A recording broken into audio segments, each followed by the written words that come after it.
Hey, what's up everyone? Today I'm going to talk about how I revived this old Zelkova that got weak earlier this year.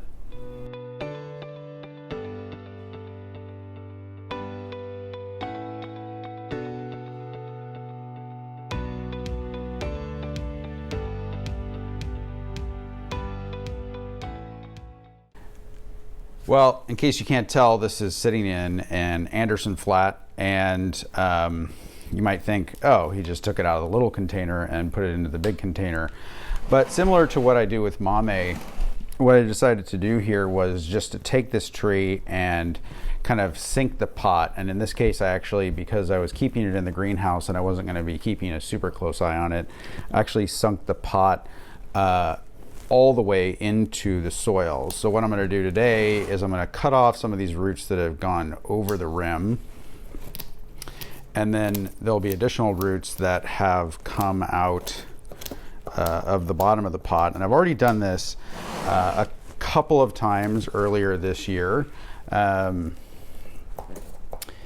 ensure that the tree continues to rely on the roots that are inside the smaller container, at least to a certain extent. So I don't want it to just think that it's going all out and gonna occupy all of the space in this container in the Anderson flat. I want it to kind of rely on the roots that are already established inside this container. When I decided to put this in the greenhouse, it was because I was noticing that in our cold summer weather here in San Francisco, that I was getting some twig dieback, and I was looking at some of the very fine, nice twigging that I'd grown over the last few years and noticing that some of those twigs were dying off. So I wanted to give this thing a little bit more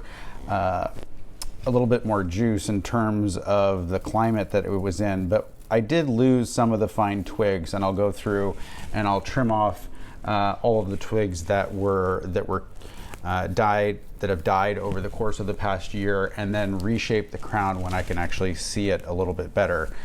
In using this technique, one of the things that I'm concerned about is that I don't want to allow the shoots to run too much on an established older tree like this, because then the branches that are back in here will get too big and I'll have to cut back further to a larger cut point. This tree never had a sacrifice branch on it.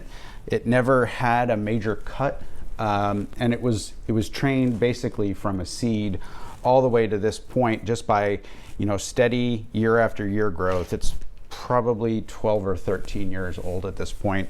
And what I've noticed is that the growth that it put on this year, it has made the twigging a little bit coarser on the top, but it's also helped increase the size of the trunk a little bit, which is kind of exciting. And then I can see that the Nabari is also expanding incrementally, as you would expect. So thanks everyone. We'll see you next time.